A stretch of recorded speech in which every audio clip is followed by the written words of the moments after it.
क्या आपने कभी गहराई से सोचा है कि जिस क्षण आपकी आखिरी सांस निकलेगी, उस पल वास्तव में क्या होगा? क्या सच में कोई अदृश्य शक्ति आपको लेने आएगी, या ये सब केवल कहानियां हैं? हिंदू धर्म के प्राचीन ग्रंथ गरुड़ा पुराण में इस रहस्य को बहुत विस्तार से समझाया गया है, जिसमें बताया गया है कि मृत्यु अंत नहीं, बल्कि एक नई और रहस्यमयी यात्रा की शुरुआत है। जब किसी मनुष्य की मृत्यु होती है, तो उसका भौतिक शरीर वहीं रह जाता है, लेकिन उसकी आत्मा तुरंत शरीर से अलग हो जाती है।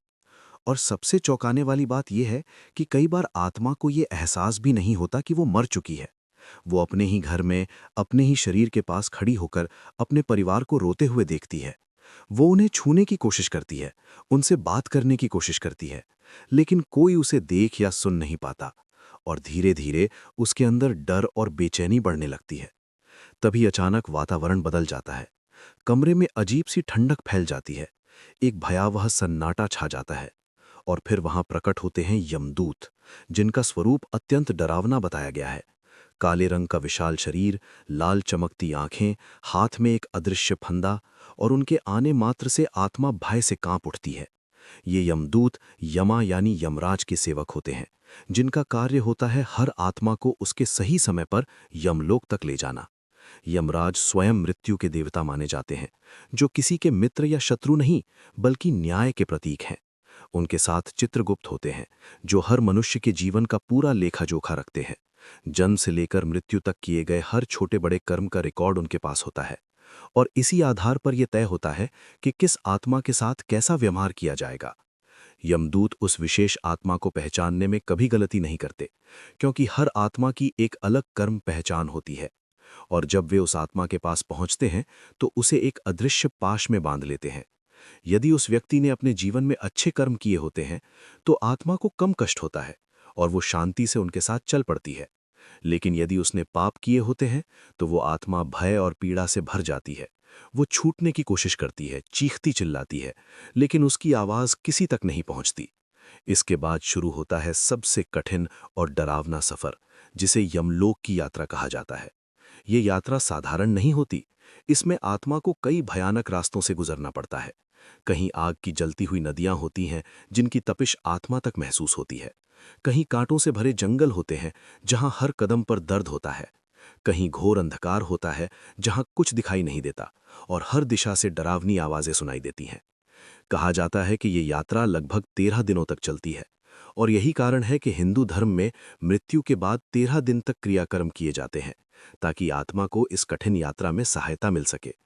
परिवार द्वारा किया गया पिंडदान और तर्पण आत्मा को ऊर्जा और शांति प्रदान करता है, जिससे वो इस कठिन मार्ग को पार कर पाती है। जैसे ही आत्मा यमलोक पहुंचती है, वहां का दृश्य और भी अद्भुत और रहस्यमयी होता है। विशाल द्वार, न्याय का दरबार, और बीच में विराजमान यमराज, जिनके सामने हर आत्मा को प्रस्तुत किया जाता है। वहां चित्रगुप्त आत्मा के पूरे जीवन का लेखा जोखा खोलते हैं। एक एक कर्म का हिसाब किया जाता है। कितनी बार उसने किसी की मदद की, कितनी बार किसी का दिल दुखाया, कितनी बार सच्चाई का साथ दिया, और कितनी बार गलत रास्ते पर चला। और फिर उसी के आधार पर यमराज निर्णय सुनाते हैं। यदि आत्मा ने अच्छे कर्म किए हैं, तो उसे स्वर्ग भेजा जाता है, जहां सुख, शांति और आनंद की अनुभूति होती है। लेकिन यदि उसने पाप किए हैं, तो उसे नरक भेजा जाता है, जहां उसे अपने कर्मों के अनुसार कष्ट झेलने पड़ते हैं। ये सजा केवल दंड नहीं, बल्कि आत्मा को उसके कर्मों का परिणाम समझाने का एक तरीका होता है। जब आत्मा अपने कर्मों का फल भोग लेती है, तब उसे फिर से एक नए जीवन में भेज दिया जाता है, जिसे हम पुनर्जन्म कहते हैं। और यही कारण है कि हमारे पिछले जन्म के कर्म हमारे वर्तमान जीवन को प्रभावित करते हैं।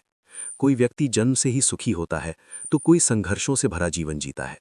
ये सब केवल संयोग नहीं, बल्कि कर्मों का परिणाम होता है।